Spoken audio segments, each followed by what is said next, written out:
Shalom saudaraku, berjumpa lagi dengan saya Didit Juli. Kali ini saya mau meluruskan dakwah harian TV karena dia mengatakan bahwa ada Injil asli yang ditemukan yang berusia 1500 tahun dan menggemparkan dunia. Injil apakah ini? Penasaran? Mari kita bersama-sama melihat video berikut ini.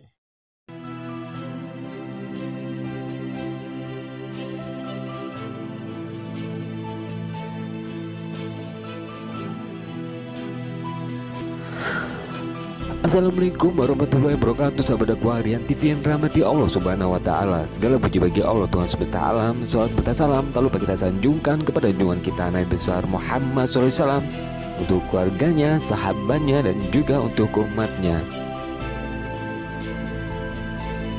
Sahabat dakwah, penemuan Injil kuno yang diyakini berusia 1500 tahun telah menghebohkan dunia.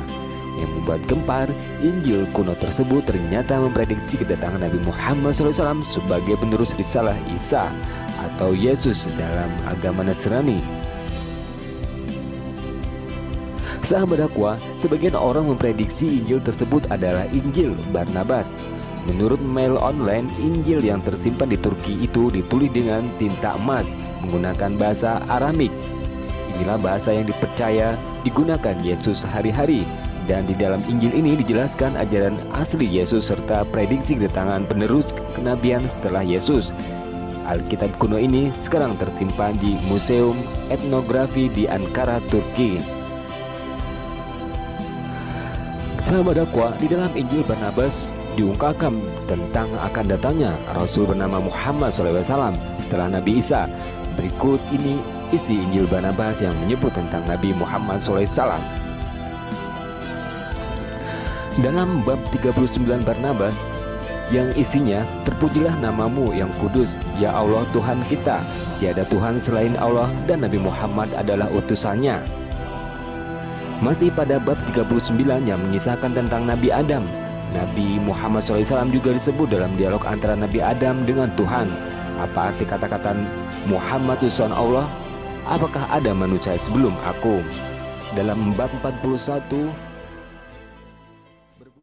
ternyata ini adalah Injil Barnabas, teman-teman.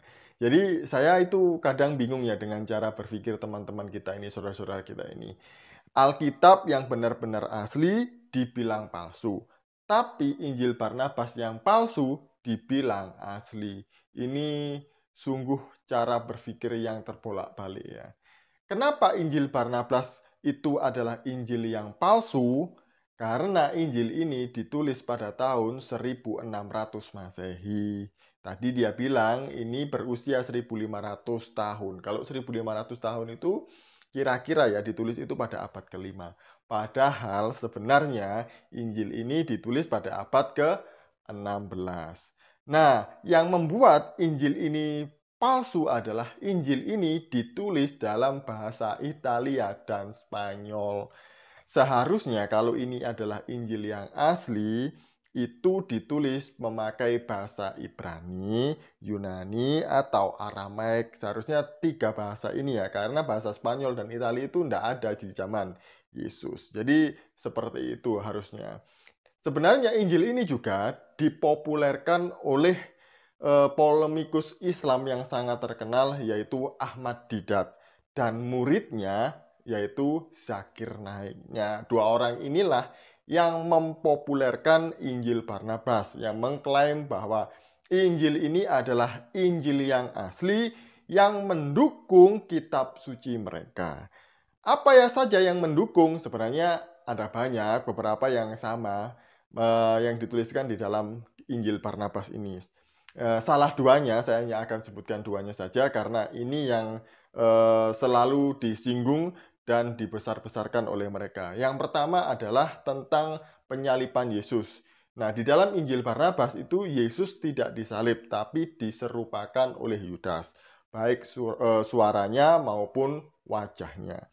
Yang kedua, di dalam Injil Barnabas ini juga dituliskan tentang nubuatan seorang nabi setelah Yesus, yaitu Nabi Muhammad. Padahal sebenarnya tidaklah seperti itu.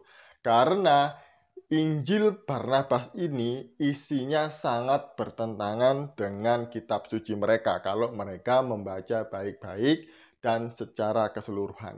Kenapa? Karena di pasal 96 sampai 97 itu dikatakan bahwa nabi mereka itu gelarnya Mesias. Padahal Mesias atau Al-Masih itu hanya untuk Isa atau Yesus. Nah, ini kesalahan pertama. Kesalahan kedua, di dalam pasal 178, di sana dikisahkan bahwa langit, menurut Injil Barnabas ini ya, ada 9 tingkatan. Tapi di dalam Islam percaya bahwa langit itu hanya ada 7 tingkatan. Dan inilah yang bertolak belakang dengan kitab suci mereka. Tapi mereka tetap anggap ini sebagai Injil yang asli. Oleh karena inilah, seorang cendekiawan Muslim, yaitu Profesor Dr. Andes Kiai Haji Hasbullah Basri, sarjana hukum, menolak Injil Barnabas sebagai Injil yang asli.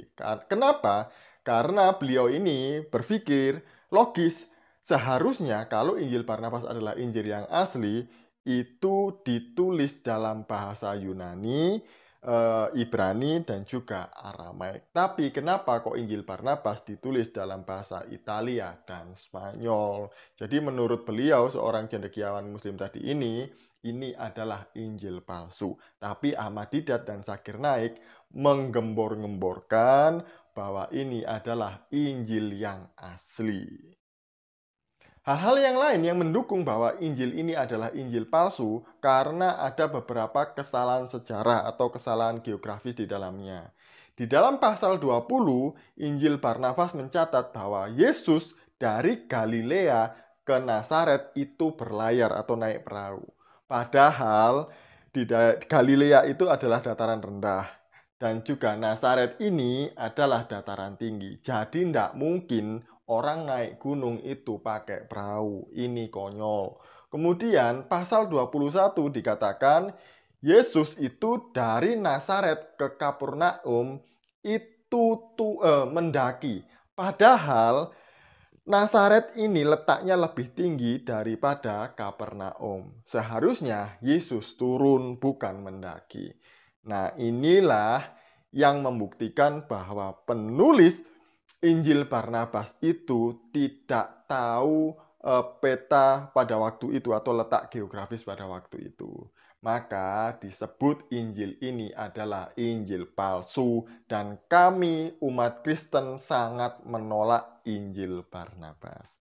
Sekian dari saya, semoga ini dapat mencerahkan saudara-saudara semuanya. Shalom, salam waras, Tuhan Yesus memberkati.